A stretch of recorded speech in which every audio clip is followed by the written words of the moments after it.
bienvenidos un día más a Desde els Blogs. Os saludamos desde la Florida. Hoy estamos muy bien acompañados. Tenemos al artista estrella, Dive Divoso, creador de nuestra entradilla. Ponla otra vez, Julia. Vamos a disfrutarla hoy. La vais a quemar.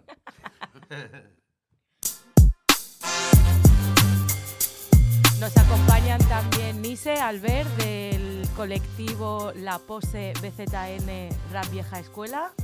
Y BZN sin pose, perdón.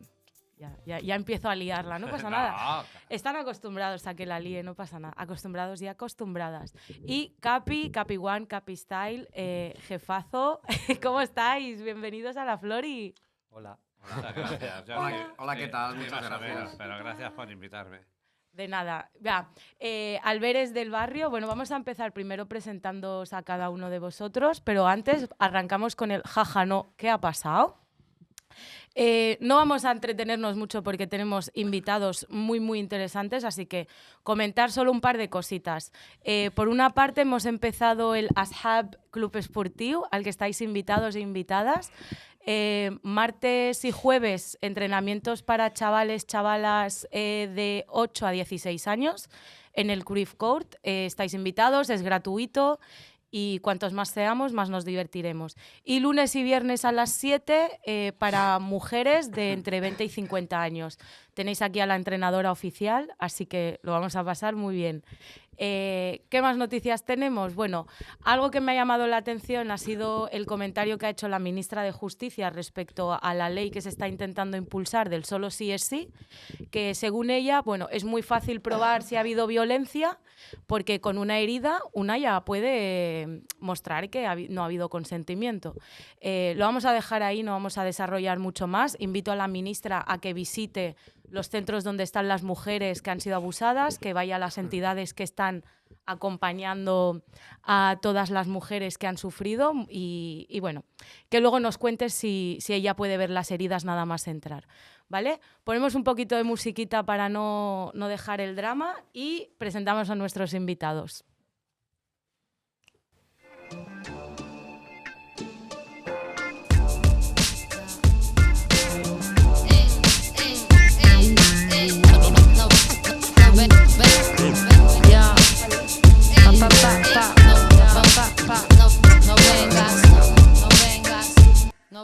No vengas a mirar sin observar porque me enervas. Qué ironía, parece que ni te acuerdas de aquellas noches que tomaste como un juego, en las que tú y tu ego bien tirabais de la cuerda. Y yo enferma, con ceguera, presento invierno esperando la primavera. Estamos escuchando No Vengas de Sweet Case Band con Makiu, Dive Divoso, Ander y DJ Nemo. Ya no me acuerdo de aquellos sofocos. Hasta agradezco que te hagas el loco. Con tu perfume ya no me coloco. Os invito a que paséis a buscarlo, a escucharlo. Pronto sacarán su disco, así que estar atentos. Sweet Case Band. Y aprovechamos que tenemos aquí al productor de la banda y que se presente el primero. ¿Qué tal, Dive? Cuéntanos. Muy bien, aquí. Y nada, bien, pues ahora se me oye bien, sí, mejor. Pues guay, pues... Dive, como productor, ¿desde qué año? O sea, explícanos un poquito de dónde viene Dive, qué ha hecho. Dive empezó a mediados de los 80 a pintar graffiti. Ajá. Pues me metí en el hip hop por el graffiti y ya me gustaba la música y tal, pero no escuchaba hip hop. Pero a raíz del graffiti ya me metí un poco en eso. Y nada, y luego fui conociendo MCs, conocí a Capi, bueno, a gente también que se dedicaban a hacer música y tal, y empezamos ahí a hacer cosillas. Me doy cuenta, mucha gente que está haciendo producción y demás, empezáis desde el graffiti. Capi, cuéntanos tú también y luego hablamos contigo. Bueno, yo empiezo desde el break, que es como conecto con la cultura cuando llega, digamos, cuando sale de Estados Unidos a nivel mediático, que es en el 84, y llega a todas partes, pues eso, como un boom de moda estética que era el breakdance, ¿no?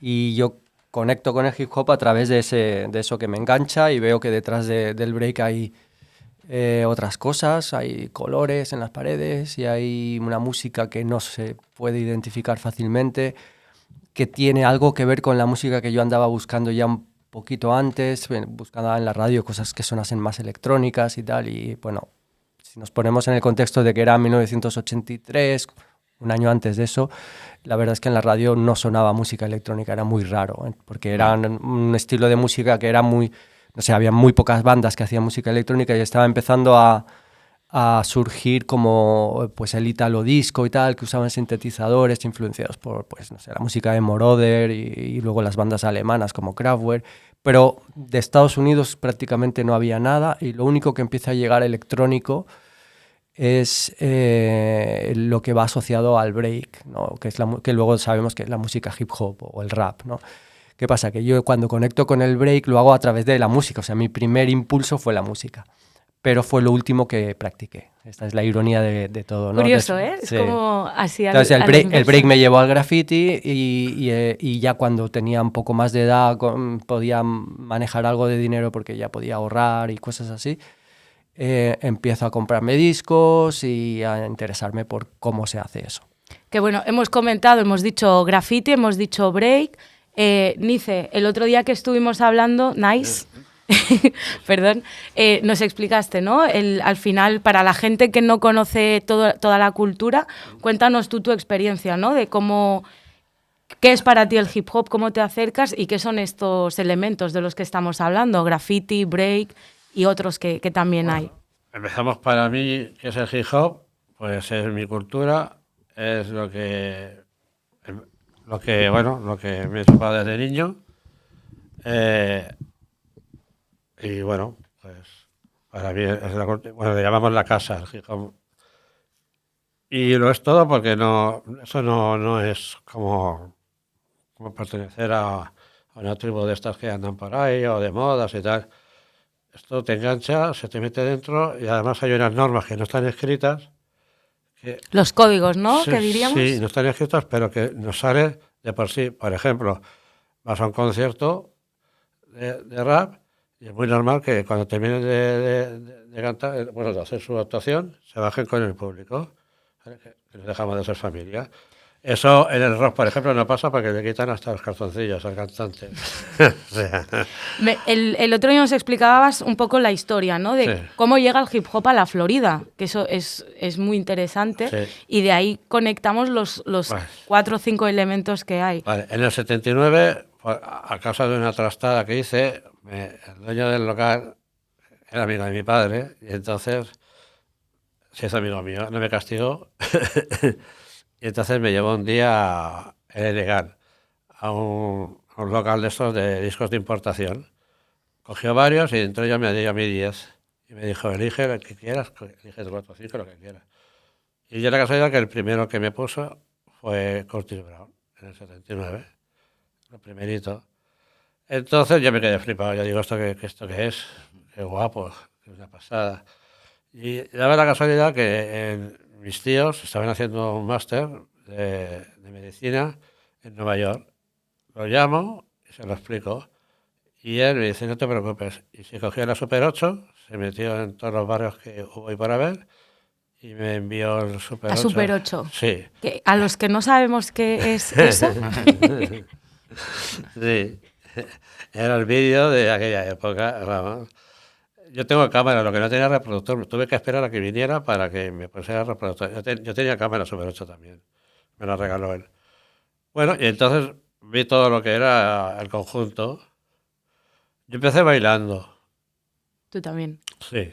Curioso. Me recuerda la historia de cómo también conectas tú, Capi, con todo esto, ¿no? Me gusta mucho que es como de una forma muy orgánica. La primera vez que uno descubre todo el submundo que hay culturalmente detrás. Si nos puedes explicar así un poquito... ¿Cómo lo descubro? Sí. Concretamente. En mi caso también tiene que ver con el extranjero. Es decir, la mayoría de gente con la que yo conviví en ese momento lo conoció aquí con la llegada de las películas y de la información en los medios, de alguna actuación, de algún grupo como Break Machine que salió por la tele un poquito antes de las películas. Todo esto más o menos durante el inicio y hasta el verano de 1984, que es cuando llega, ¿no? Pero casualmente yo sin saber nada todavía, yo recuerdo que todavía no había terminado el curso escolar, o sea que era antes de que empezase el verano. Yo recuerdo el cartel de la película Breakdance y lo veía y me parecía algo ridículo. Digo, ¿esto qué payasada es esta? O sea, es que tengo el recuerdo del juicio que le hacía al cartel porque no entendía lo que era. Entonces, yo nací en Argentina, en Buenos Aires. Entonces, ese verano, con mi familia fuimos a visitar a mis familiares de allí y estuve como un mes en Buenos Aires, en el mes de julio. Y resulta que Buenos Aires, sobre todo en los años 80, estaba muy conectado con Estados Unidos. O sea, lo que pasaba en Estados Unidos ocurría prácticamente la misma semana. Había una conexión directa, ¿no?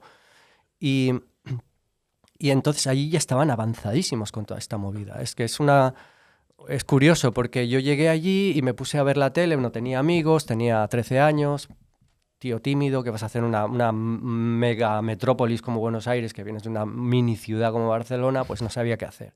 Entonces estaba todo el día sentado viendo la tele y descubrí un programa que se llamaba Bailando con Michael Jackson. Y como Michael Jackson era uno de los pocos artistas famosos que sonaban por la radio que tenían componentes electrónicos, a mí ya me atraía la música. Y empecé a verlo por la música. Y el Bailando con Michael Jackson era un concurso de breakdance. En realidad era un concurso puro y duro de breakdance con música de Michael Jackson, que el premio era no sé qué. Entonces, claro, yo empecé a imitar lo que veía, sin relacionarlo con aquel famoso póster ridículo que veía. Que habías visto. No lo relacioné. Total. Así fue como conecté. Qué bueno. Y paralelamente a eso tenemos a Dive, Sí. que empieza pintando. Sí. Yo esto no lo sabía, ¿eh? Empecé pintando porque conocí a una gente en mi barrio que pintaban y no sé cómo los conocimos. ¿Qué barrio? Así para... San Andreu. San Andreu. Saludos, Entonces, San Andreu. Y nada, y eso, y claro, la música que escuchaban era hip hop, que yo no la conocía tampoco. Yo también escuchaba música electrónica, Kraftwerk y más no sé, otro estilo. Y entonces empecé a escuchar hip hop, me gustó mucho y ya pues empecé a probar de hacer cosillas. ¿Cómo empiezas a probar a hacer? Porque luego hay todo un tema de las máquinas, porque ahora Claro. hacemos música que te dicen con el móvil ya puedes no sé qué, ya y tienes tu beat y todo esto. Pero en esa época no. En aquella época era bastante, no era muy asequible, era complicado conseguir máquinas. Entonces, bueno, empecé con mi primer trabajo, ya pude comprarme algún cacharro que otro y ya con eso se podían... Danos envidia, dinos nombres de cacharros de estos. El Roland W30, que iba con disquetera, ¿Vale? que no había sampler, disco. ¿no? Sampler. Era sintetizador. Sampler con teclado, ¿verdad? Era sintetizador, pero con... Un 8 workstation, por eso era la workstation. W era de Sí, workstation. llevaba el secuenciador, llevaba la parte de sintetizador y creo que eran 8 segundos de sampling, no tenía mucho margen. El mío era Casio. El tuyo era Casio. Capi, tenías tu crew de baile, después hicisteis todo un movimiento. Dive, cuando empiezas con la producción también tienes tu grupo, empiezas a trabajar con artistas, con BZN también hacéis cosas. Contarnos un poco sobre todos estos grupos, ¿no? Que además están paralelamente, ¿no? Sí, yo te cada barrio. puedo contar un poco el progreso y así hacemos enlace con todo. Perfecto. Porque lo que ocurre es que, bueno, después del break yo descubro el graffiti también por un viaje que hice a Londres con mi familia y en ese momento el graffiti estaba empezando, es decir, algunos pocos elementos... ¿Año? Entre el 85, o sea, esto es en finales del 85. Entonces, hay algunos pocos, por ejemplo, Albert, aquí Nice, él estaba ya pintando algo, Fasim del barrio de San Andreu también, de Dive también estaba empezando a pintar, estaba Lito, que era alguien que estaba muy activo, que yo lo había visto antes de saber lo que era... El primero que hizo un graffiti el primero que... Joder, perdonadme, ¿eh? Es que estoy empanado. Es que los quiero tanto que se me va la vista para ellos. Lito fue el primero que hizo el graffiti en el metro, exactamente en la universidad, se llamaba Shot, la pieza. Sí, pues yo estaba el día que lo estaba pintando. Yo pasé Joder, por ahí porque yo vivía ahí. Yo también. ¿Y lo viste? Historia viva del hip hop. Claro, yo bajé y lo veo pintando y ya lo conocía por los domingos en universidad, del break y tal, ¿no? Y le pregunté, yo todavía Bueno, creo que yo ya había empezado a tontear con los tags y tal, ¿no? Porque esto debió ser como a principios del 86 o así. Y el tío, o no, a finales por el 85, sí. Y el tío le digo, oye, ¿cómo que estás pintando aquí? Y no, por la cara y tal. Digo, ¿y no te han dicho nada? Y dice, no, yo ya tengo la excusa y tal. Estoy haciendo aquí unos labios. Había hecho una boca rollo Rolling Stones, ¿sabes? Había vigilantes viendo cómo pintaba las piezas. Claro, y bueno, no eran vigilantes, eran picas. No existían los vigilantes. No. Eran picas. Sí, Directamente. Los picas, los de las taquillas. Y entonces yo le digo, oye, si te preguntan, como anécdota, lo cuento, si alguien te viene a decir algo, dice, no, yo diré que es un anuncio de pasta de dientes. Me encanta. Y nos parecía todo tan normal. Imagínate la ausencia total que había de cultura de graffiti, ¿no? Todo el mundo flipando allí. Entonces, ¿qué pasa? En el 86, con mi grupo así de gente con la que bailo y tal, montamos como un grupo de graffiti, que son los Mafia 2. Y empezamos a dedicarnos a eso a muerte. El break empieza a descender un poco en lo que es la moda y empieza a desaparecer. Y ahí nos montamos un grupo entre 3 personas, uno del Carmelo, uno de Santa Coloma y yo que vivía en el centro. Y este grupo, ellos eran bastante más mayores que yo. Eran más de la quinta de Albert. Y ellos ya tenían pues sus trabajos, se habían comprado uno un multipistas, el otro tenía una caja de ritmos y yo andaba con mi Casio Q3S, con el sampler del que hablaba Albert antes también, que tenía un sampler de 2 segundos. Así, ¿Los botones eran naranjas? sí, el famoso. Todo el mundo ha pasado por ahí. Sí, naranjita era. Me molaría recuperarnos eso, Ay, por ahí. Y entonces, claro, ¿qué pasa? Que nosotros empezamos a hacer rap porque estamos pintando graffiti y venimos del break. Eso es algo que entendemos que hay que hacer. Y ya está, sin más, no tenemos ninguna pretensión. Y yo qué sé, el cumpleaños de fulanito, venga, vamos a hacer una canción. Y hacemos una canción de rap de cumpleaños de fulanito. Y así íbamos funcionando. No teníamos ni nombre de grupo. Y éramos 6, y luego 3, y luego 2, daba igual. Entonces vino el Rap in Madrid, esto ya fue en el 89, y BZN, que ya sabíamos que estaban haciendo cosas, pero no los habíamos visto nunca bien, pero eran como el grupo rival un poco a nivel de graffiti, porque venían de los DFR y se movían con los... DFR como el grupo de break, sí, que luego que eran BZN. Eso ya te lo contará mejor aquí el protagonista. Y claro, para nosotros era como el otro lado, ¿no? Barcelona estaba un poco como dividida en 2 sectores y nosotros estábamos en el otro sector. Y lo que ocurrió es que cuando vimos ese concierto y vimos a BZN representar Barcelona en un disco donde todos los artistas se suponía que tenían que ser de Madrid, y vimos que lo que más molaba era BZN, nos jodió muchísimo tener que admitirlo. Porque no eran... ¡Ay, el ego!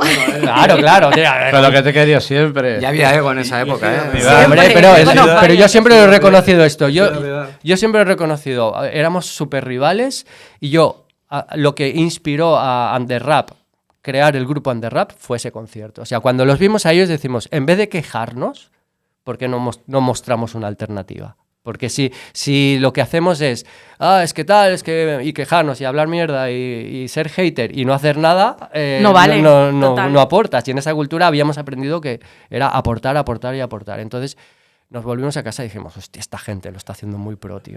Y construir además cogiendo elementos así al aire, ¿eh? Sí. Y nos inspiró, entonces empezamos a hacer nuestras maquetitas, nuestras cosas, nuestros conciertos, y bueno, ya ahí la historia se va desarrollando y empezamos a tener caminos ya más comunes. Como tú decías, al principio íbamos en paralelo, pero luego llega un momento en que todo esto se empieza a juntar y los que estamos...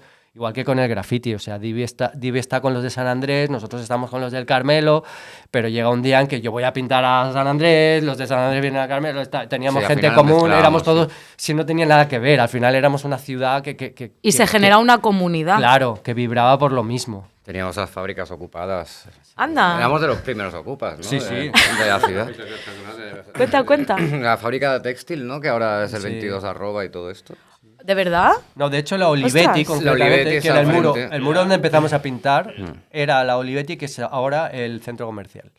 Es exactamente el de Glorias. Sí. Y la casa de Uri. Ostras. Y estábamos allí, entonces había un... ¿Habéis ido vosotros a la masía de Uri?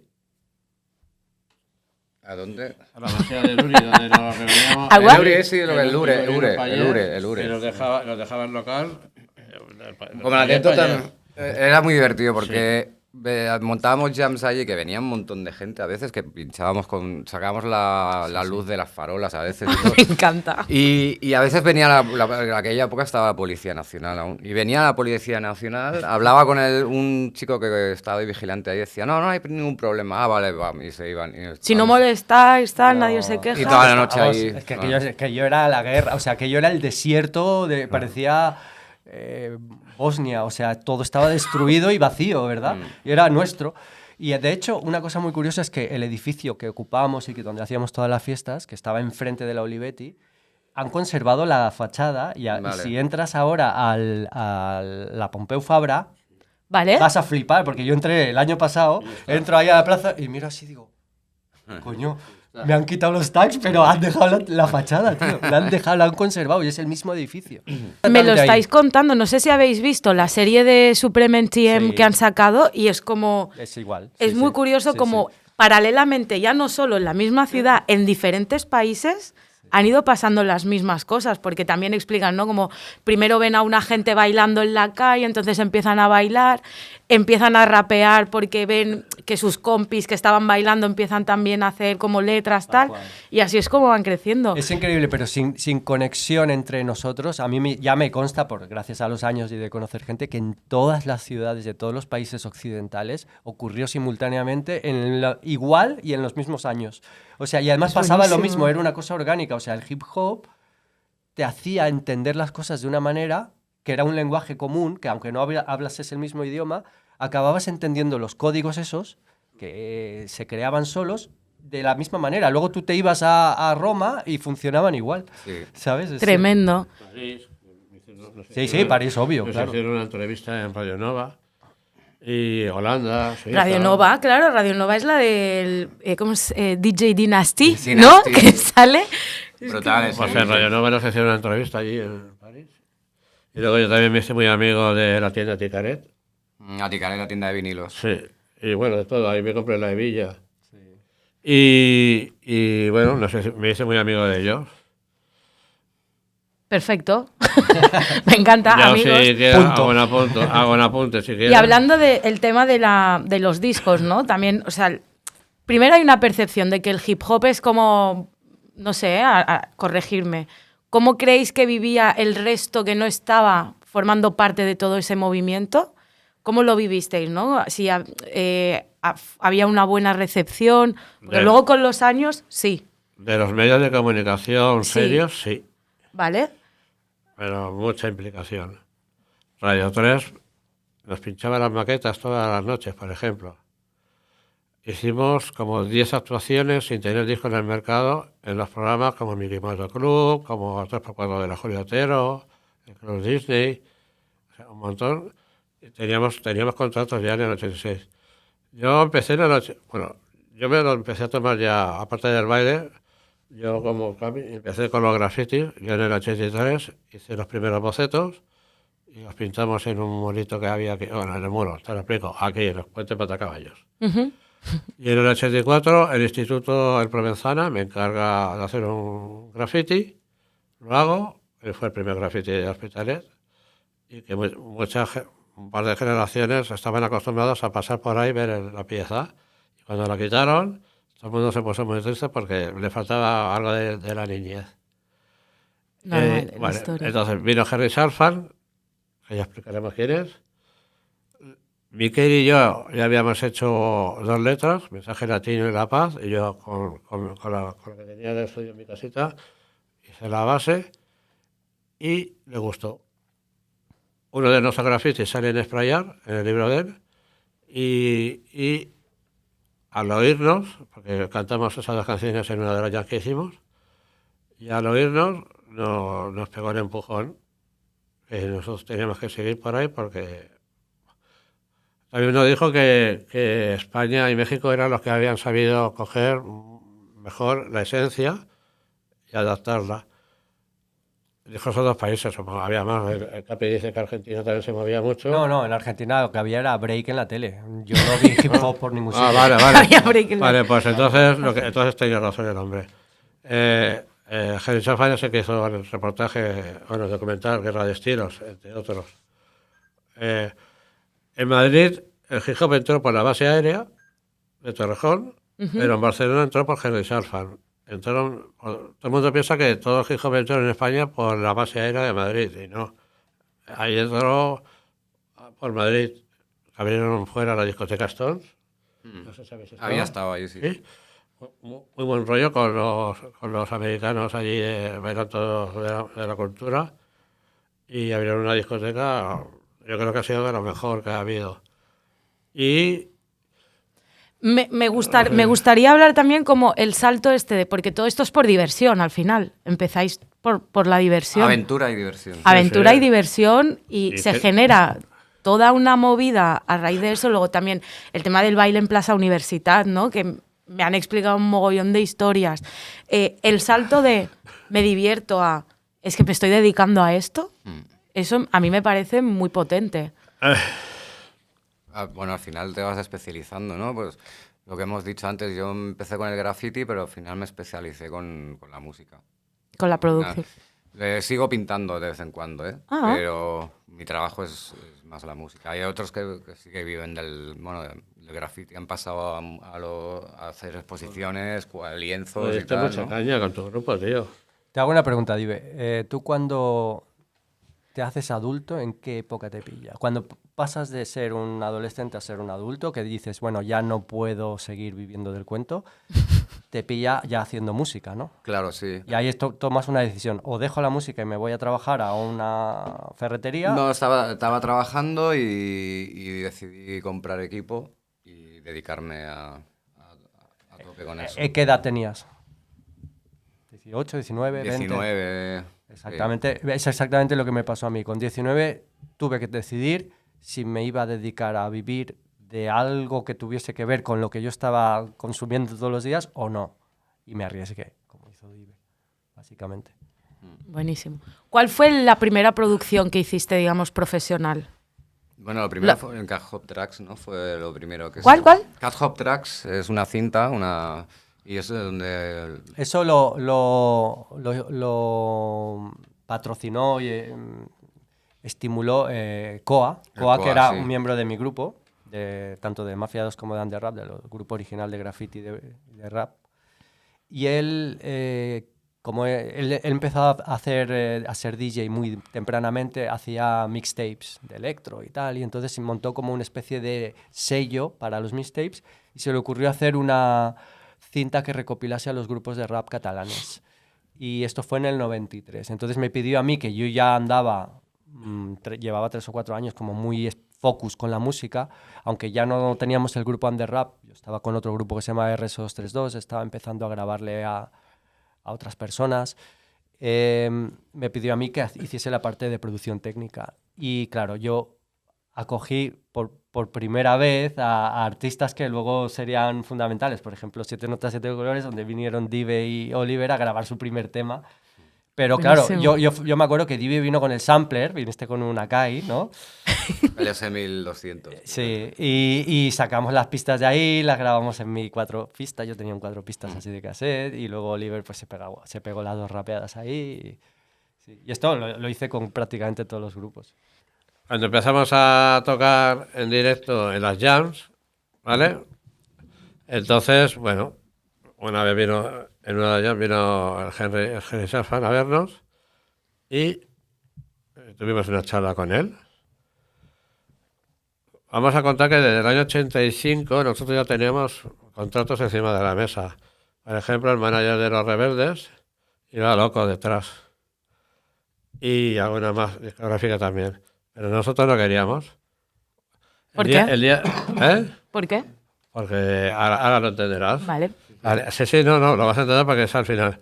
Entonces, cuando nos contrataron para hacer el rap de aquí, y metimos la canción Mensaje Latino, fue la única canción que tuvimos que ir a grabar a Tirel, a Madrid, porque salía antes que lo nuestro. Porque es un recopilatorio. Pero en la firma, los productores no eran ellos. Con lo cual, cuando grabamos en Barcelona, el resto del disco y esa canción, salimos nosotros como productores. La razón, y luego, gracias al concierto que hicimos en Estudio 54 para Radio Aquí, hicimos un freestyle con el John en sí, lo pidió él. Y después nos cogió el manager y nos hizo un contrato en blanco diciendo, lo escribimos aquí y os venís con nosotros. Pero ya estaba el de Bebe Jariola con la oreja puesta. ¿Quién es? La discográfica que publicó esos discos Sí. que Vale. fueron tan mediáticos. Una muy grande. Vale, entonces aprovechamos. Yo soy muy picaro para estas cosas y Miquel también. Y dijimos, sí, sí. Entonces tuvimos una reunión en Madrid, en la sede. Conseguimos el 12% de royalties y nada, absolutamente nada, nada, nada es de ellos. Todo es nuestro. Por eso no habíamos firmado nunca. Porque muchos la cagaron, cediendo todo. Y Esa es la otra cara, ¿no? De Sí. todo esto. El tema este de los contratos y tal, nosotros también lo vivimos porque salimos en el mismo recopilatorio, el rap de aquí de 1990. Y claro, nosotros no teníamos ni mucho menos el bagaje ni la experiencia de ellos. Y de hecho, una cosa que destaca en ese disco es que, por ejemplo, tú en el inline, ¿no? Que es esa hojita que hay dentro del disco donde van las letras, ellos tienen el logo y los demás no tienen el logo, ¿no? Ya se les nota como, son más, ¿no? pero una cosa que sí hicimos, que sabíamos que teníamos que firmar un contrato que era como la entrada a la puerta del infierno, ya lo sabíamos, pero bueno, era o hacerlo o no hacer nada. Claro. Lo que hicimos fue no admitir, porque nos hicieron, como a vosotros, ir a Tyrell, a los estudios de Madrid, a trabajar con los productores supuestamente contratados por Ariola, que eran los Rebeldes Sin Pausa, que eran un grupo de productores súper famosos en esa época, porque de hecho el pavo que lideraba el estudio era el productor de Olé Olé, no sé. Bueno, nunca en la vida yo he visto un estudio de ese nivel. Ayer cuando fui a grabar estaba Radio Futura. Claro. No, o sea, era un chalet en Las Rozas con un equipo, o sea, lo tenían todo. Le decía, quiero un vocoder y se iban a una habitación y te sacaban un vocoder. O sea, Madre era... mía, barra libre. Sí, tenían un Fairlight, sí, que eso era una máquina que valía millones y que sabían poquísimas. Bueno, la cosa es que cuando llegamos ahí nosotros llegamos con nuestra música y decimos, mira, la base nuestra es así. No, pues lo habíamos pensado, no, es que nuestra canción va con esta base. Entonces tuvimos que reproducir con ellos ahí, perder un fin de semana entero reproduciendo exactamente una base que ya habíamos hecho nosotros con nuestros instrumentos de pacotilla. Vale. Luego ellos querían meterle que si un loop, que si un no sé qué, le pusieron 4 arreglos, pero al final la base era nuestra, era como la queríamos nosotros más o menos. Entonces cuando nos llegan los SGAEs, pone que la música es de ellos. Y nosotros ¡Ostras! no lo firmamos y dijimos, no, la música, ellos nos han ayudado a hacer la música, pero la composición es exactamente la nuestra. Y aceptaron. Bien. Sorprendentemente aceptaron, y si tú ahora miras el Inspector Martínez de Underrap en SGAE, los 3 autores somos nosotros, no hay más autores. Es una cosa, una curiosidad, pero la mayoría de gente, como dice Albert, tuvo que pasar por el aro. A mí la verdad que los Rebeldes eran bastante flexibles con los A grupos. ellos se la sudaba, sí, ¿entiendes? O sea, ellos estaban haciendo un curro que paga súper bien pagado, ¿verdad? Seguramente, por esa época hombre, te forrabas con una cobrarían un producción. riñón, ya te digo yo que cobrarían un riñón. Es que además todo esto, si te pillan una edad que realmente todavía no sabe, venga, firmo aquí y pa'lante, ¿no? Claro, no es como, bueno, ahora sigue siendo parecido igual, ¿no? Pero claro, antes no había los medios que hay ahora para promocionarte, tenías que pasar sí o sí por las manos Claro. de esta gente.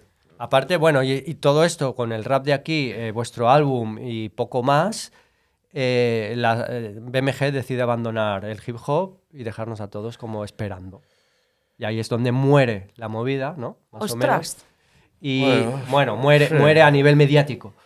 Y ya todos los que queremos seguir estamos picando puertas. Nadie, no, esto ya se ha pasado. Como en España La funcionaba moda así. esta- BMG en un momento dado se quedó sin poder porque nosotros decidimos no ceder nada. Jungle También. 3/4 de lo mismo y tu grupo y algunos más presionaron. Claro.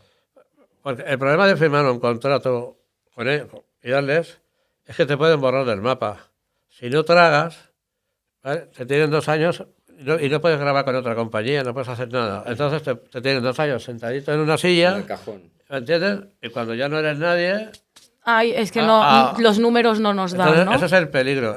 Y luego que pueden hacer con tu canción lo que les dé la gana. Te la pueden hacer de máquina, te la pueden hacer de todo, ¿vale? Pero lo más peligroso es que te pueden dejar en la nada. Pero toda esta situación nos lleva a un punto muy interesante, que Eso es te iba que a preguntar. como que hay desaparece todo y entonces entra toda una nueva generación que no participó en esto, pero que ya estaban tonteando por ahí, donde podríamos incluir a Dive, ¿no? Que ya estaban como jugueteando con la música y tal, pero no les dio tiempo a entrar por edad, porque lo pillaron más tarde. Pues toda la gente del Vallés, ¿no? La gente de Jauría, que luego serían Jauría, toda esta peña, claro, desde el 88, 89 ya estaban rapeando, pero no tuvieron proyección. Entonces, ellos toman el control de todo y la nueva escena empieza a salir adelante, ¿no? Y nosotros somos un poco los que tirábamos del carro y empezamos a dejar como que empieza a entrar todo lo nuevo. Yo me desvinculo de mi grupo, me empiezo a vincular con los nuevos, me parecía como mucho más fresco todo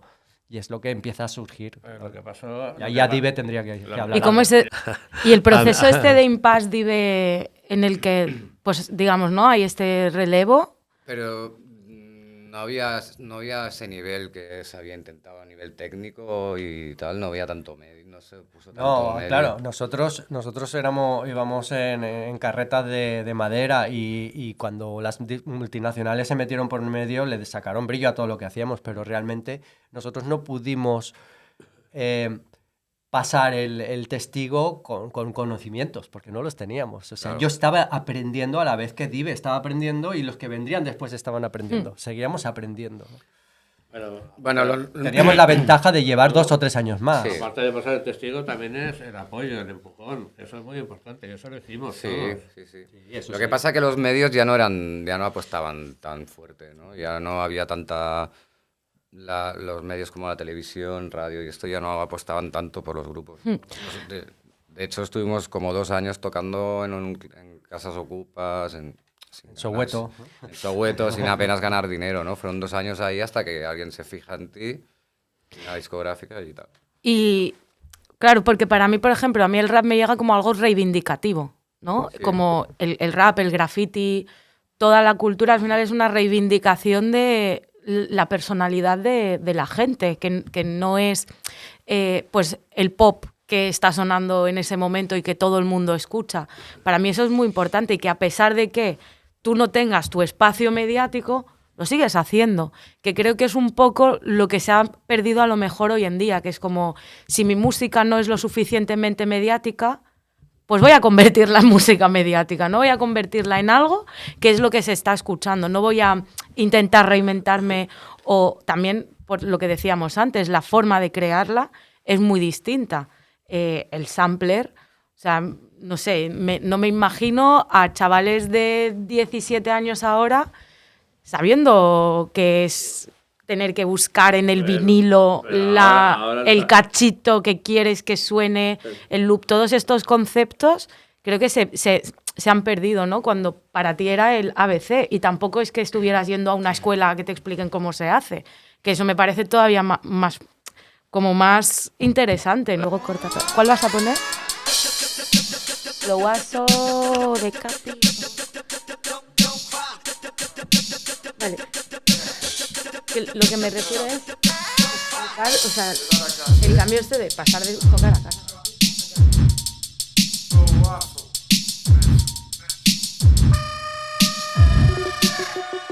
Yo siempre he sido un vacilón, no tengo solución. Estoy en posición, preparado para la acción. Tengo una misión y es cargarme al criticón. Estamos escuchando Flowazo, producción de Capi, con Pahuaco Disperso MC. Vi la piscina arriba, forever young. Mi historia es 1.000.000. ¿Qué voy a contarte? Sufrí alguna adicción y también algún desplante. Vamos pa'lante apartando al bocón, con los huevos y el talante para ser el más cabrón. Si quiero hago un reggaetón con clases de educación. Si quiero hago una canción que hable de mí en la friendzone. Tengo fe en el soul y en el sol, no en discursos de autoayuda. On and on and on. Si no me crees pregunta en Barna quién arma el fiestón. Al micro está Pahuaco y Capi en la producción. Capi en la producción, Capi en la producción, Capi en la producción, Capi en la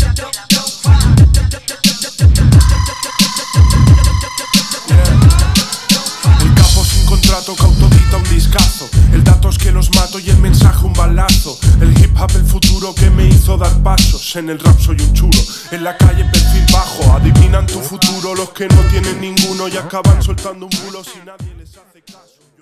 Sí, comentábamos que hay un momento, más o menos en la segunda mitad de los años 90, a partir del 95-96, donde los 4 elementos fundamentales del hip hop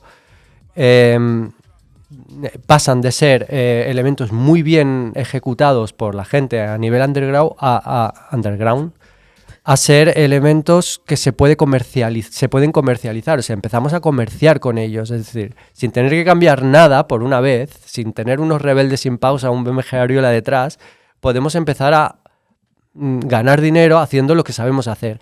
Entonces, no solo ocurre con el rap, que es lo que tiene más visibilidad, porque siempre la parte musical siempre como que destaca más a nivel mediático, pero es que ocurre con el graffiti, muchos empezamos a vivir del graffiti, ocurre con el break, vuelve a haber un boom del break. Yo estoy implicado en una situación en la que se genera un nuevo grupo, donde empezamos a trabajar en el mundo de la danza contemporánea, empezamos a girar por toda Europa, o sea, era como...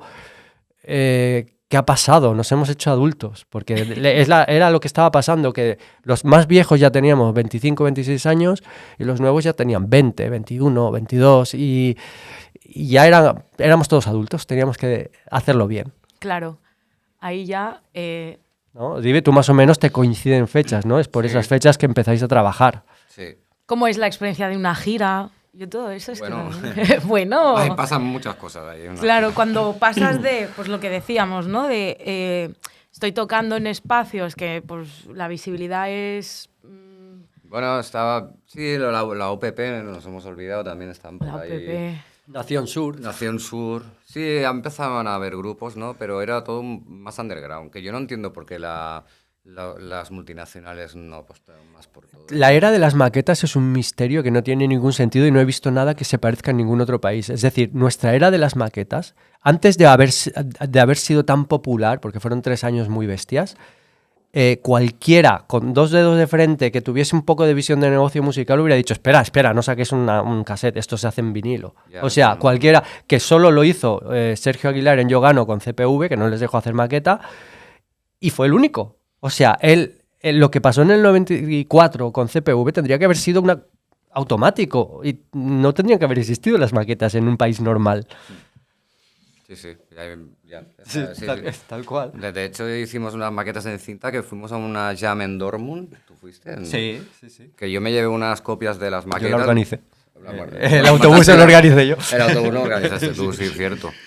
Y me llevé como 10 cintas para vender en Dortmund porque no tenía mucho dinero y bueno, pues me las quitaron de las manos los alemanes ahí. Nosotros vendimos como 50 cintas de psicogijópatas, o sea, los alemanes, flipa, o sea, era como por fin la música de España, pero claro, como no había el formato profesional. Sí, pero es que es curioso, no entiendo por qué cuando apostaron por vosotros luego de repente apostaron 0, ¿no? Porque se lo tomaron como una moda. Sí. Yo creo que Pero es Estados lo Unidos que en- decías. Bueno, con nosotros se mojearon. Cuando nos dieron los bolos para la promoción del álbum y vieron que había 40 por delante de ellos. Ahí pierden pasta, pierden de todo, porque claro, en esos 40 no sale el sello. Y pillaron un rebote importante. Pero bueno, igualmente yo creo que es una cuestión de la mentalidad de este país, es decir, la mentalidad empresarial en general, o al menos en ese momento, porque no tenía sentido, como tú dices, Dive, también estaba de moda en Estados Unidos y en Francia estaba de modísima, y no por eso dejas de hacerlo porque se ha pasado la moda, es que eso no tiene ni pies ni cabeza. Es simplemente que tenían tanto control sobre lo que eran las modas que les dio la gana de simplemente no seguir. No sé, alguien decidió. ¿Recordáis que vino después, rollo? ¿Qué es lo que Sí, sé? la máquina. La máquina. Fíjate. El maquineo, el bacalao. O sea, era algo que convivía un poco porque había estado el acid, el house en a nivel underground, entonces llegó esta cosa, la versión barata del house Chicago, Detroit, que era buenísimo, que era la versión a la española Levante, ¿sabes? Y eso empezó a petarlo en las radios, pero porque alguien decidió que era así, es que este país funcionaba así, o funciona, vamos. Un poquito. Yo ayudé al Fran y al Krieger a montar Scorpia. Bien hecho, porque pudieron se sacarle Scorpia? mucho provecho. Bueno, uno de las catedrales del bacalao. Del bacalao. También pinta, Frank y Krieger eran dos de la escena del Sí. rap pero era previo. pero montaron eso por pura pasta. Claro, bien hecho. Claro que te digo que yo siempre he dicho, esta gente ha sabido lo que ha hecho, porque sacaron pasta cuando estábamos todos en la mierda. Está sacando maquetas. Florida 135 la pintamos nosotros. ¿Qué más? Bueno, fuimos culpables de algunas cosillas también del enemigo. Y cuando pasamos a comercializar, ¿no? Ahí también empieza a haber un emprendimiento, aparte de la cultura, cómo conseguir que todos los elementos vayan mejor, ¿no? Y ahí a mí me gustaría que explicaras un poquito algo que pasó, que creo que es muy importante, sobre el graffiti, sobre cómo se pinta, cómo se... Quiero que lo cuentes tú. Hablas de Montana, ¿no? Está claro. Hablo de Montana. A ver, yo ya tenía la creencia que o sea, yo nunca he sido muy de doctrinas, ni de religiones, ni cosas que son inmutables, invariables. Es Dogmas decir, ahí. Sí, exacto. Siempre he pensado que al revés, que eso mata, con el tiempo mata lo que te gusta, ¿no? Entonces, cuando en el hip hop había una serie de normas y si tú hacías esto o si tú escuchas hip hop tienes que pintar graffiti, o si eres del graffiti y no has bailado break, pues no puede ser, o ¿sabes? Esto yo no lo entendía. Yo era precisamente el ejemplo de eso, de persona que lo consumía todo y era súper... me encantaba toda la cultura hip hop, pero no comprendía por qué otros no podían no consumirlo todo, solo consumir una cosa. De hecho, desde que yo empecé a pintar, yo me crucé con escritores de graffiti que no tenían nada que ver con el hip hop y los respetaba igual. Y la gente no los solía respetar, no sé, como el Matt o gente que era muy importante para nosotros en esa época y que realmente no escuchaban rap ni venían del break. Entonces, ya en la edad adulta y cuando ya podía reflexionar sobre estas cosas, me di cuenta que la cultura hip hop era como una falacia, ya era mentira. Es decir, que cada elemento ya era adulto. Y como adulto podía emanciparse del resto. Y había que aceptarlo así. Es decir, el graffiti no necesitaba del hip hop para ser graffiti, porque nunca lo había necesitado. Cuando descubrí que en el origen el graffiti llevaba muchos años antes que lo que entendemos nosotros como cultura hip hop, que simplemente el hip hop se apropió de eso. Y luego también el rap en Estados Unidos claramente se había separado de la cultura. Y nosotros lo seguíamos consumiendo como si fuese parte de la cultura hip hop, y ahí los rappers se la sudaba totalmente el break o el graffiti. O sea, tú me dirás tú a Snoop Dogg, ¿sabes? ¿Cómo lo ibas a relacionar, no? Y hablamos de principios de los 90 y de algo que nosotros considerábamos súper hip hop, ¿no? La parte dura. Public Enemy... Pero Public Enemy es anterior, yo creo que ellos sí que todavía están muy relacionados. Siguen. Y bueno, BDP también. Hombre, BDP siempre. Sí, pero esos son los grupos que sí que entendíamos que eran de la cultura. Pero no te vayas por las ramas. Eso, otro podcast. Vale. Eso que se desvía un poquito. Pero entonces, ¿qué pasa? Que yo ya empecé a pensar, bueno, pues si cada elemento se tiene que emancipar y desarrollar por su lado, hay que pulsar eso. Hay que dejarse de rollos. Entonces empieza el break y me doy cuenta que los nuevos breakers no escuchan rap. Se la suda totalmente el rap. Y son un poquito anti-rap, incluso, porque había piques en los conciertos y tal. Entonces, como que digo, bueno, es que está bien, es normal, no tiene por qué convivir, no pasa nada, ¿vale? Y entonces, en todo esto, empiezo a ver que la industria puede funcionar en el momento en que tú no tengas estas doctrinas limitando. Y decido montar una revista, después decido montar una tienda, pues con otros compañeros. ¿Cómo se llamaba la revista? La revista se llamaba Game Over. Game Over era una inspiración de una revista que ya existía antes, que se llamaba ETN, escribe tu nombre, que a su vez era una inspiración de la revista que hacía Sutil, que era de la pose de BZN. Y ellos no hacían realmente una revista, hacían un fanzine de fotocopias grapado, hecho en casa. Teníamos dos fanzines, teníamos el Megablast. Sí, había muchos otros. Yo pongo los que... Los dos de BZN. Teníamos el Sí, Megablast, el Megablast, de Rodri, sí. Cada 15 días metíamos una cinta Una era de maquetas Sí, y la otra era de todos los discos que habíamos comprado en Londres y tal. El Chus hacía la mezcla, ¿sabes? un mixtape. Sí. Y lo juntábamos al fanzine. Era Sí, la sí. manera, además como se iba para Holanda, se iba para Suiza. Claro. Pues estos fanzines eran un poco nuestro único medio de mostrar al mundo lo que hacíamos y de ver lo que se hacía afuera. Entonces yo con Muki, que era la persona que hacía el ETN, que el ETN era un fanzine como el CFC de ese nivel ya, lo que yo le propuse de hacerlo, pero hacerlo en imprenta. Porque estábamos viendo que en Suiza, en Francia, en Inglaterra, los fanzines se hacían en color, tiradas grandes, ya no eran fotocopias. Y dijo, bueno, pues esto ya se ha separado de lo que es. Apostemos. Claro, han creado una industria, es decir, ponen publicidad, pueden cobrar, pueden dedicarse a eso, pueden comprar un ordenador para poderlo maquetar, o sea, vamos a hacerlo bien, ¿no? Todo esto, por supuesto, te caen unas críticas, ¿no? Cuando empiezas a hacer cosas que pueden funcionar comercialmente, tienes a toda la banda diciendo, es que eres un vendido, es que la cultura... Pero lo estás creando tú, al final. Bueno, da igual, pero ya sabes. Entonces, ahí es donde has de ser fuerte y decir, bueno, pues, tú dentro de 2 años te habrás casado y trabajarás en un banco y yo seguiré aquí haciendo esta movida. Entonces, bueno, cada uno con lo suyo. Y entonces con Muki montamos esta revista y esta revista estaba impresa en imprenta, fue la primera que se hizo en España así, pero era en blanco y negro, porque había que, para color en esa época te exigían unas tiradas mínimas y era demasiada inversión y no teníamos pensado que hubiese tanto público. Entonces dijimos, vale, ¿cómo podríamos hacer una página en color?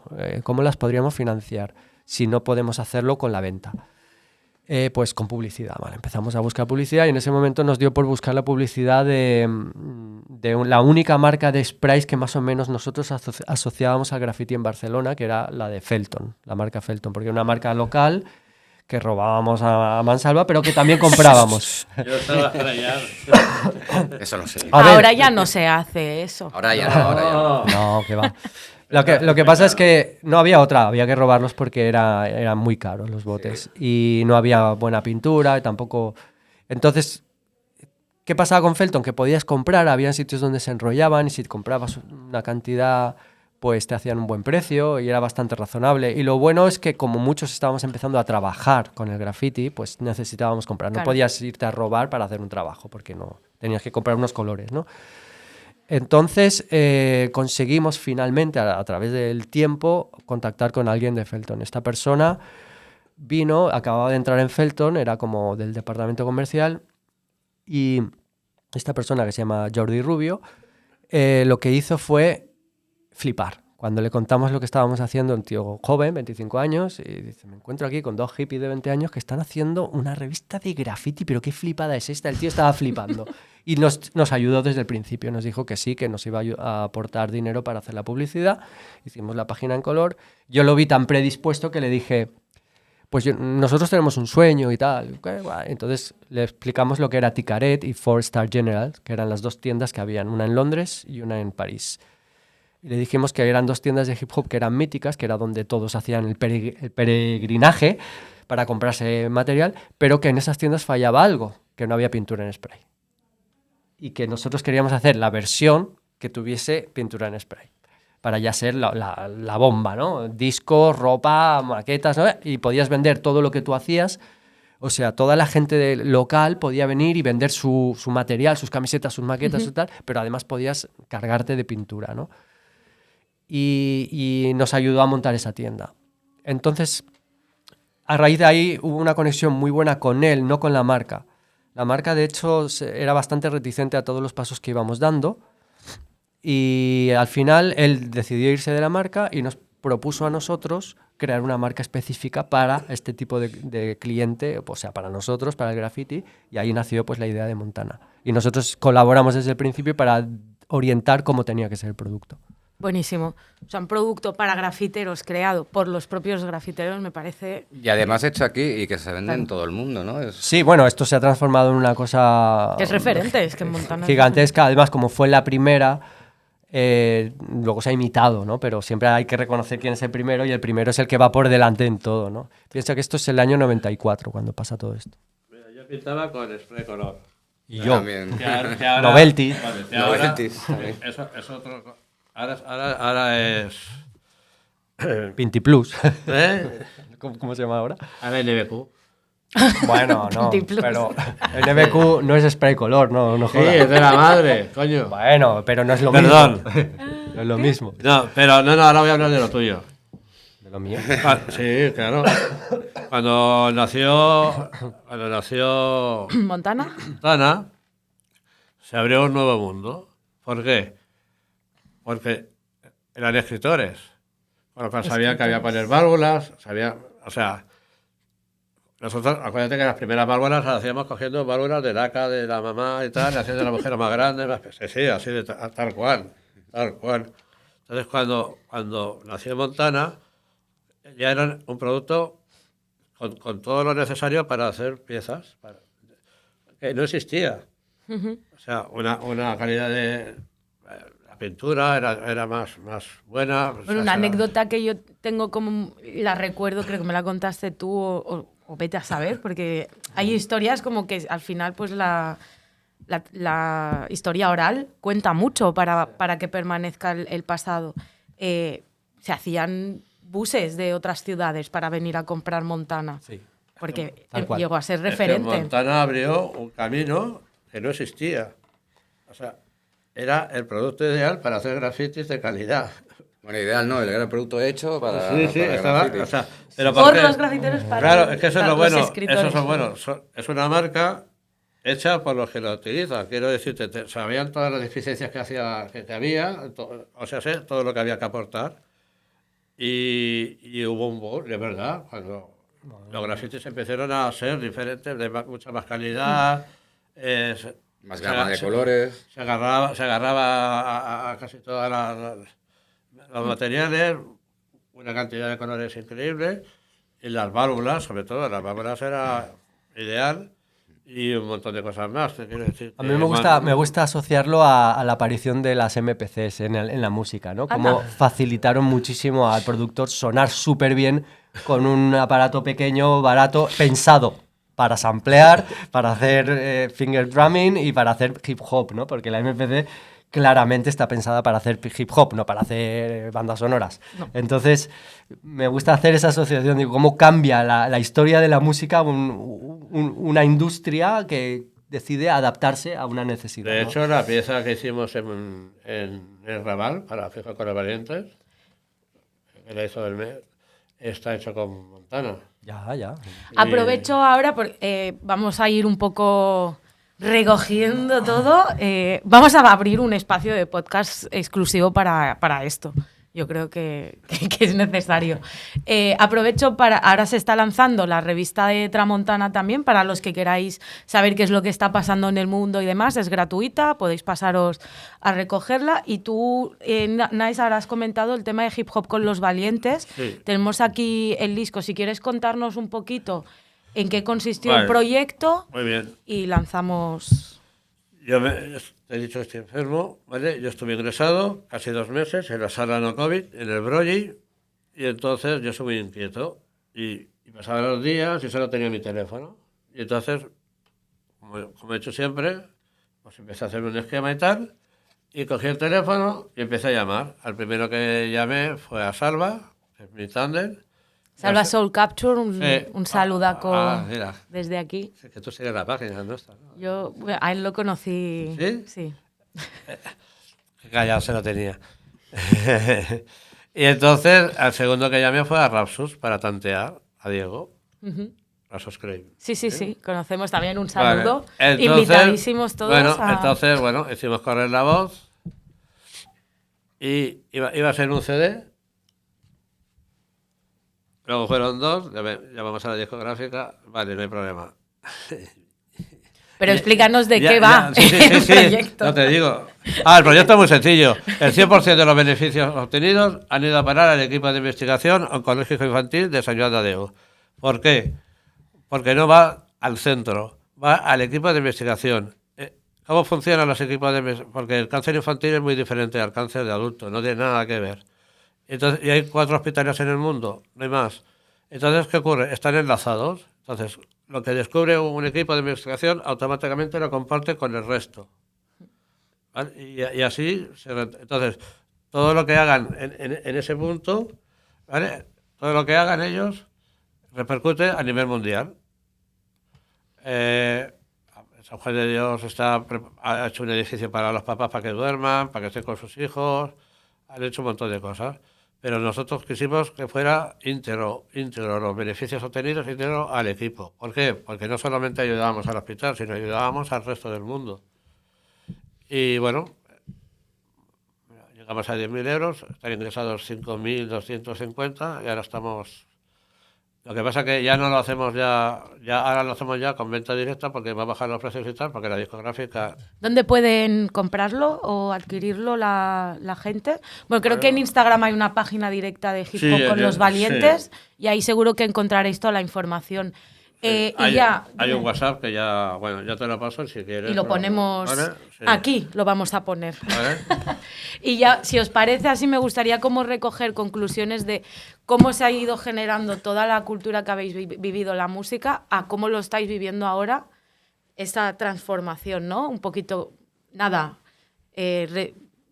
una reflexión de cada uno y cerramos. Vamos a cerrar con una canción de Majesty Lady, que hoy no ha podido estar con nosotros, que está en Hip Hop con los Valientes también. Es verdad, un saludo a la Majesty, que no ha podido venir al final. Un besito a Majesty y un besito a la mamá. Sí. Que se recupere. La reflexión. Empieza a verla. Dale. ¿Yo de qué? Reflexión. Sobre cómo se estaba creando y cómo se ha generado todo el movimiento, ¿no? La música y demás, en el que vosotros habéis participado, como en el momento que se encuentra actualmente. Bueno, yo creo que la nueva generación ha llegado pisando fuerte.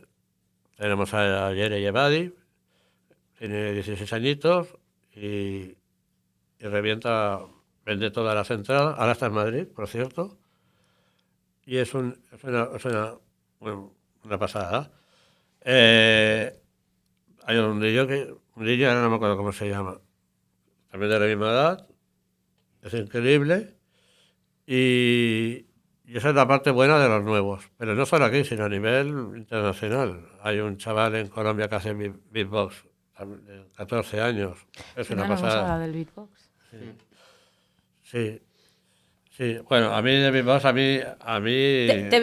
Te sientes como esperanzado, ¿no? Que hablábamos un poco antes, se había perdido un poquito y ahora se Sí, porque recupera. además, mira, cuando fui a la exposición de Madrid, todo empezó en el 84, lo colgué y a los 3 días me escribieron 4 chavales de diferentes sitios, de 13, 12 y 14, dándome las gracias por todo lo que habíamos hecho para que ellos tuvieran lo que tienen ahora, cosa que yo hacía siglos que no escuchaba. ¿Sabes? Hasta ahora éramos unos viejunos que nos teníamos que haber retirado y sí, es verdad. Y sin embargo, estos chavales nos tienen un respeto, se sabe la historia, se sabe todo, y sobre todo a los anteriores a ellos, un respeto enorme, sobre todo a la primera generación. Y eso hacía, pues, en los 2000 se perdió, igual que pasa el relevo. Entonces, estoy esperanzado, sí, porque están saliendo gente muy buena. Y luego los de siempre siguen haciendo trabajos, como Ramos, de VKR, que no para de trabajar. Está Diego, Rapsus, también. Y bueno, ahora Sergio, el Sohai ha sacado algo, pero bueno, es bueno, pero no pueden sacarlo como violadores. Se han tenido que montar un chanchullo. Bueno, han tenido que desarrollarse y reinventarse. ¿Dive? Hostia, pues... ¿Cuál era la pregunta? En nuestra época no hubiéramos imaginado que hubiera llegado hasta donde ha llegado ahora. Porque parecía que nunca iba a explotar, nunca veías que en Francia, Italia, Portugal, ¿no? Siempre estaban por delante de nosotros y que parecía que aquí nunca habría el boom, nunca, ¿no? Siempre se iba atrasando y al final, mira, es súper... ¿Gratificante? Gratificante. Ver ahora toda la escena que hay y todo y wow, es una pasada. Es como un sueño hecho realidad. Sí. Buenísimo. Pues sí. Sí, yo un poco estoy en esa onda. Sin haber estado, digamos, sin haber formado parte de los triunfadores, me parece flipante. Ya me entiendes, ¿no? Sí, mainstreams. Sí, mainstream o gente que se ha podido ganar la vida cómodamente con la música o tal, ¿no? Sí, mainstream igual no yo es la palabra. no lo llegué a conseguir, pero... ¿Pero qué dices, tío? No me jodas. Es su reflexión, a ver. ¿En cuántas giras me has visto a mí? Es su reflexión, no te metas con su reflexión. Yo siempre te lo he dicho y mucha gente piensa lo mismo. Sin Capi, la cultura, el hip hop no hubiera sido igual. Díselo a mi cuenta bancaria. Yo te estoy hablando a nivel de la cultura. Pero sí que tiene razón. Pero yo estoy hablando... Yo igual os voy a decir una cosa. Es una persona esencial. Vale. Os voy a decir Pero una aún cosa. así- Es muy bonito y muy romántico lo que estáis diciendo, pero Pero hay que vivir, tío. hay que vivir y también... Bueno, acaba tu reflexión Bueno, y ahora con la pero mía. a pesar de no sentirme en el... Todavía, a lo mejor llega, ¿sabes? Nunca se sabe, porque yo no he parado. De no sentirme en el coronado ahí en la parte económica, ¿vale? Okay. En el reconocimiento, por supuesto que sí, y estoy agradecido siempre, aunque yo no he buscado eso nunca en la vida, y no es falsa humildad ni nada, es que en realidad me da igual, porque siempre he pensado que si no estaba yo, estaba otro, o sea, ¿y qué? Al final esto va solo, es una pelota gigante que va girando, y si falta uno o viene otro, es que es indiferente. Pero bueno, dadas las circunstancias de que yo he participado en momentos claves y lo puedo contar, pues es divertido. Hasta ahí bien. Pero, ¿qué pienso yo de lo...? Vamos a responder. ¿Qué pienso yo? Gracias. Porque estoy aquí como intentando excusarme, ¿no? Y que no se me malinterprete. Me parece acojonante, me parece increíble en todos los aspectos de la cultura y incluso en aquellos en los que nunca hubiera pensado que existiría una industria como el beatbox. O el mundo audiovisual, o es que hay un montón de cosas fuera de lo que es, o el knowledge, o escribir libros, fuera de lo que son los elementos, las disciplinas artísticas, hay muchas cosas que tienen que ver con el hip hop, que han partido por su camino y han desarrollado, y me parece flipante. Sobre todo, lo que más me gusta es la variedad, es decir, me encanta que haya trap mezclado con reggaetón y flamenco y que haya Zetangana y que haya el Yere, ¿sabes? Y me encanta, me flipa poder elegir. Porque hubo una época realmente oscura donde no podías elegir, todo sonaba igual. Y esa época oscura no era una época en concreto, siempre nos ha pasado lo mismo, ¿no? Todo tenía que sonar de una manera, ¿no? En el momento en que cada uno dijo, a mí me la suda, yo voy a hacer lo que a mí me dé la gana, y unos triunfan, otros no, o sea, unos se hacen mainstream, otros no, eso es que es irrelevante. Al final lo increíble es que todo lo puedas asociar a lo mismo, que es una cultura que está viva y que se va regenerando una y otra vez, y que la gente joven que ha nacido mucho después de que muchos lo hayan dejado, sigue usando esos mismos códigos, esos mismos términos y todo eso para seguir adelante, ¿no? Me ha venido otra pregunta. Ya sé, quería cerrarlo, pero no puedo. Y referente a lo que estábamos hablando de los contratos, las formas de cerrar acuerdos para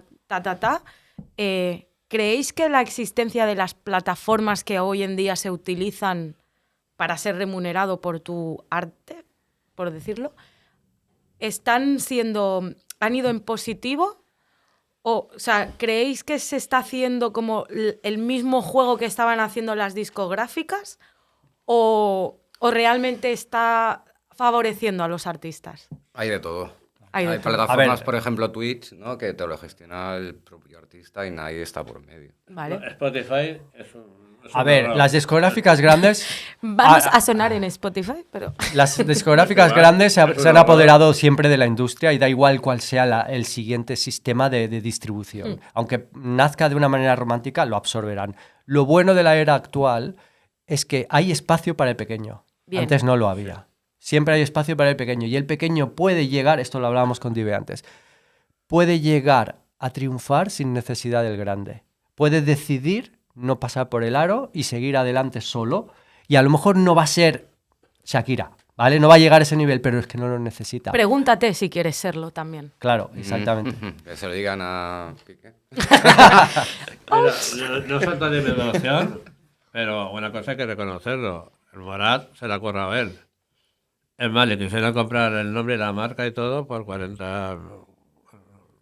lo que serían 40 millones de pesetas de las antiguas. Buen ejemplo para cerrar, del barrio. Vale. Yo le dejé un recado porque no tengo buen trato con él. por culpa de él. No, yo no, ¿vale? Hay que decir, se dice. No, no me gusta su rollo, ya está. Pero sí que le dejé un recado y le dije, si me haces caso, te irá bien, ni se te ocurra. Porque mañana ya no eres tú, mañana ponen a fulanito y a vender como un cosaco y pierdes el nombre y pierdes el todo. Y sobre todo yo añadiría lo que tú has dicho, Capi, ese conseguirlo no es de hoy para mañana y hay que currárselo, mínimamente. Mínimamente tienes que realmente creer en lo que estás haciendo y no querer sonar como están sonando los demás, porque ya están sonando los demás. Por eso igual pues es interesante, ¿no? La riqueza esta que se ha generado por la diversidad y el poder romper con lo preestablecido. Mira, te puedo hacer una reflexión final. Por favor. Una cosa que me encanta de los últimos tiempos es que cuando nosotros, bueno, hasta no hace mucho, tú decías, ¿qué música escuchas? Y uno respondía a un género musical. Yo rock, yo rap, yo heavy. Ahora dices, ¿qué música escuchas? Y respondes nombres de personas, porque ya no existen los géneros, realmente no existen. Gracias a todos por haber estado aquí hoy. A vosotras. Os dejamos con Valientes. Os dejamos con Majesty Lady, Valientes. Si no lo has vivido. Valientes por vosotros. Sé que no es fácil hablar de ello, por el daño que causa por fuera, por dentro. Pocos lo entenderán, por mucho que se explique. Que hay sonrisas que se ven con gesto triste, pero aquí estamos, prendiendo la luz, abriendo las puertas para respirar y que salgan ahí fuera. Quiero verlos en el colegio, aprendiendo, disfrutando del recreo, siendo los protas de su cuento. Para mí, los héroes con poderes sin debilidades, llenos de esperanza y fe, cuando caen y vuelven a ponerse en pie, porque entre nubes de tormenta el sol siempre se ve. Valientes, niños y mayores, doctores e investigadores que buscan el porqué y la cura día y noche, mientras ignoran tanto palabreo a los que tienen el poder, que con palmadita y la visita creen hacerlo bien. No saben que sufren lo que tienen. Yo, no piensan en el dolor.